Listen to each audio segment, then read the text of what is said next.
Hey guys, I wanted to speak about toxic relationships today, and the subject is for the guys today. Are you a rest haven for whores? Now, what is a rest haven for whores? This is the guy that she calls every time she's in a bad situation and needs some help. This is often help that is undeserved after she has been running around with Tom, Dick, and Harry and has had a bunch of fun with those guys. And for whatever reason, that time has ended. Now she's in between capers, and you are the guy that she's going to call with a sad story.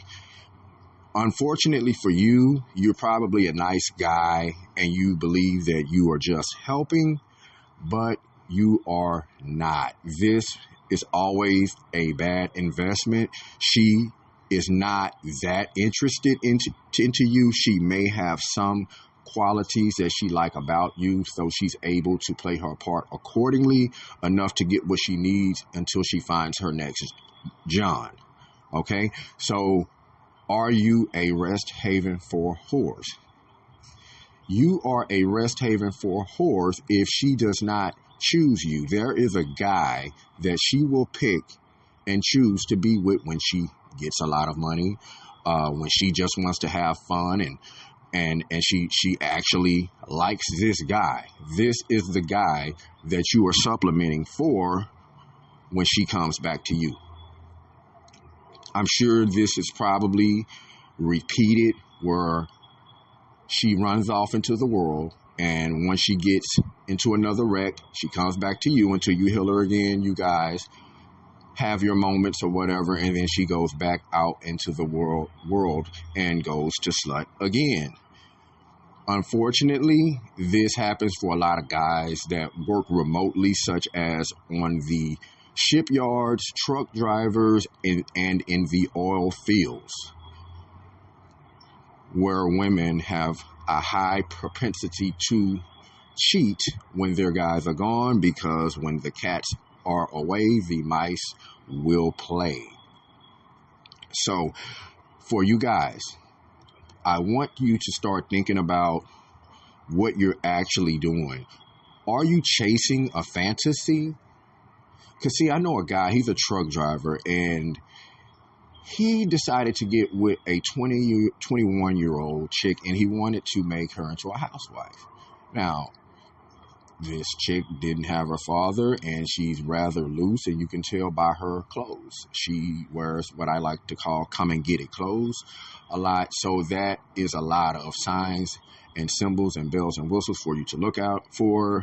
And psychology, there are about 8 things you can notice on a person just by looking at them if you study correctly. She is giving you a lot of information about herself, and because of her age, being 21, she just has not experienced enough to even seriously want to be with one person at this current time.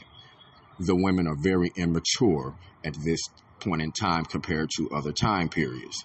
So if you're a guy 30 or older, why would you take this situation seriously?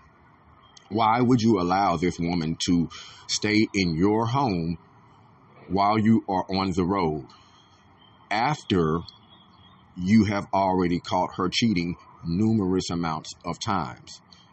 Is it because you have a kid?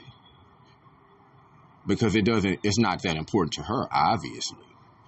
So why do you value this situation that's not even valuable anymore? You only owe loyalty to those that give you loyalty. So it becomes a transactional relationship but the lines are blurred. This would make you a rest haven for whores. You have officially put yourself in the trick bag. Now, for all of you guys in this situation and are struggling, to hold on to a whore that you cannot afford. I would simply say throw in your hand, get your finances correctly, and let's start learning how to choose our mates a little bit better. Let's be more selective. Let's actually have some criteria before we see the woman and are enticed, because they have a lot of tactics and tricks to entice us. Even you have transgenders who have tactics and tricks to make you enticed, and you wouldn't even know that they were trans at first glance. So at this point in time, it is not safe to look at a woman and lust after her. It's just not safe. It would be better for you to have a certain standard of criteria and be like the old bull walking down that hill. Take your time. Take your time. Pick the right one. Ask yourself, does she really like you? Is she investing in you?